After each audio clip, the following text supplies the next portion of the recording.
What is going on, Buff Nation? Welcome back to another video. So after a, big toughing loss against Nebraska, the smoke has cleared on to week number 3 against Colorado State. And this show is brought to you by BetUS. Now, a lot of things unfolded after the fact. One of those being a rumor that was spread about Coach Prime saying the band couldn't play the fight song. That was addressed. Shador walking off the field, that was addressed. We'll talk about offensive line woes, what to expect against Colorado State. Even old Jay Norvell had a little thing or two to say. It's going to be a good one. Roll the intro.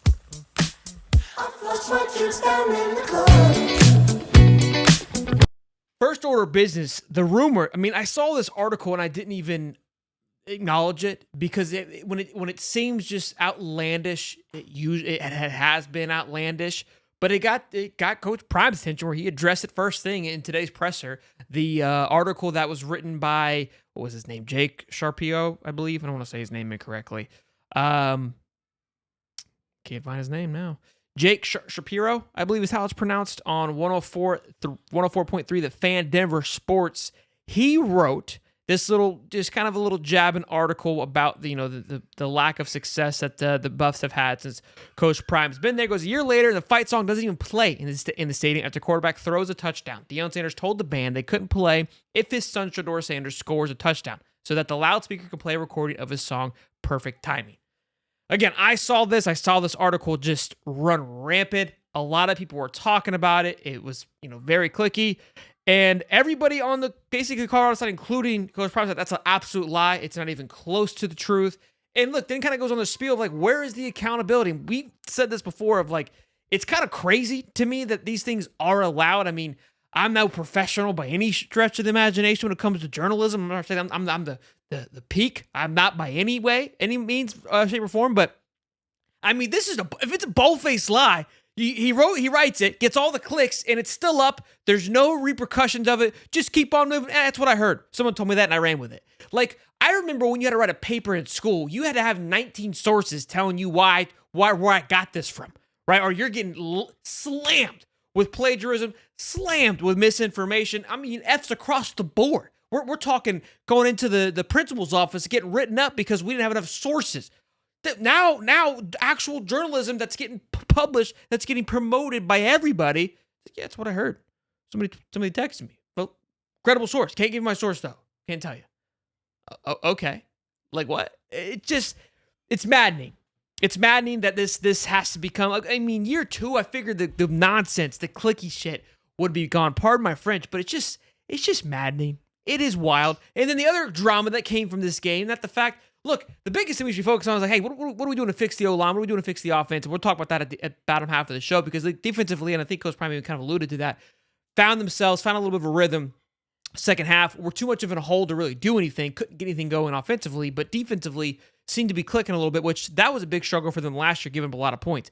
But this obviously was a big thing that we talked about as well. And again, I even said when I saw this, I go, look, everyone's panicking. Again, the same situation. It's he walked out on the team. I'm like, I just don't see... I don't see that. We've been talking about them and following them for quite some time, and I understand that these guys kind of operate the way they do, but Shador seems like a pretty straight-up dude. You know what I'm saying? I don't see him quitting on his team, regardless of his frustration. And I guess what was not seen on this video here, and Coach Prime mentions it in his presser, is that Shadozi was 10 steps ahead of him because he was also going to the locker room because he was injured.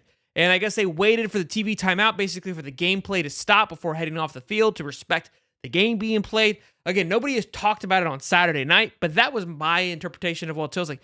Everything just gets blown well out of proportion, which again, it comes with the territory. So I understand that, but at least some clarity with this, that we didn't have 48 hours ago. Now, obviously, moving on to week 3, Nebraska's done and over with. It is what it is. It's not a conference matchup anyway. So back to business. Let's go handle the Big 12. But Colorado State University this week at Colorado State on CBS.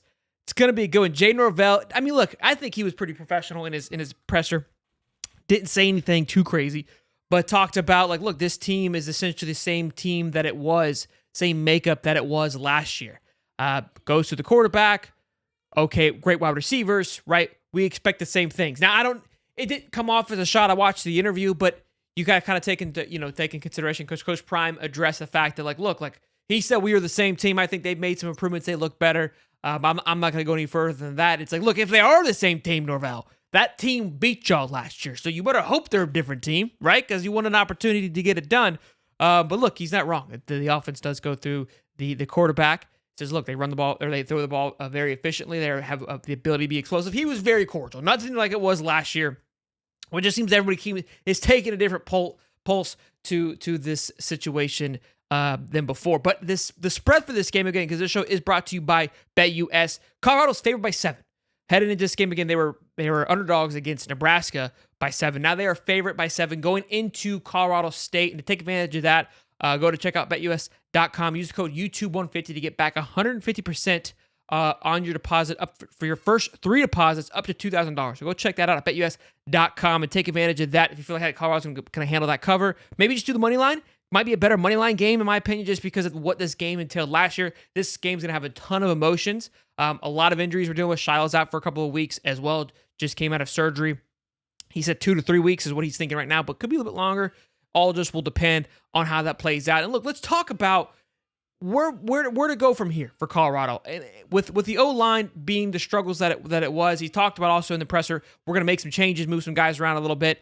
Look, I think the biggest thing is some adjustment to Shador, right? Let's get the ball out quicker. Let's adjust the play calling. I know we've got some weapons out there when you can sling the ball 1 billion yards, but maybe let's get these guys open in space. I know bubble screens are always the flashiest, exciting thing, but take a look at what the Dolphins do with Tyreek Hill and Jade Waddle. They got incredible wide receivers. Just get those guys the ball. When you're unable to get them the ball, you don't move the ball down the football field enough. And I think that's what it was. Is just, look, we're holding on to the ball too long. That O-line, maybe the stink that we're not synced up enough just yet to hold on to it. So I'm not saying you got to fix the issue, right? You just can't go, well, that's not fixing the issue, but adjust a little bit. And I don't feel like any adjustments were made mid-game of trying to release that ball a little bit faster and just allowing for Shador not to get hit as much. Get your playmakers, get Travis Hunter open in space, line up a bubble screen, maybe just some H-back screens a little bit. Again, just to take a little bit off of the offensive line so they can get into a rhythm. It felt like a rhythm never was created on Saturday against Nebraska. They were having their way with him. And then it's almost like you kind of just get in your head where it's like, well, now we're down 3-28. We got to sling the football. So now it's just you're getting thrown into that situation where you're having to stand in the pocket a little bit longer and you're looking for a big play. So how do you avoid those things? That's going to be the big question mark. Defensively, how do you get started a little bit faster? Again, they kind of got off to a slow start, but we're able to figure some things out and held Nebraska to 0 scores in the second half. So those were all great adjustments, I think, defensively. Everybody's writing them off. It's all said and done for Colorado and Coach Prime if you listen to media outlets. But look, it's college football. The overreaction is just the name of the game. It's what makes it fun. It's one game. Look, the reason for the overreaction is because you're seeing a lot of the same issues that occurred last year. So I get it. I totally understand it. A lot of it's warranted. The chat was very, very frustrated, as rightfully so. You're tired of seeing the same things. You would love to see some progress with the team and how things are rocking and rolling. So we'll continue to talk about it and get prepped up for Colorado State. Have some more shows up until that game on Saturday, which is 5:30 p.m. Mountain Standard Time. So 7:30 everywhere else. Time frame always gets me all jacked up, but you guys can do the math. Be sure to smash the like button and subscribe. Hope you guys enjoy the content. We'll see you guys in the next one. Peace and love, baby. Oh, show's brought to you by BetUS, of course.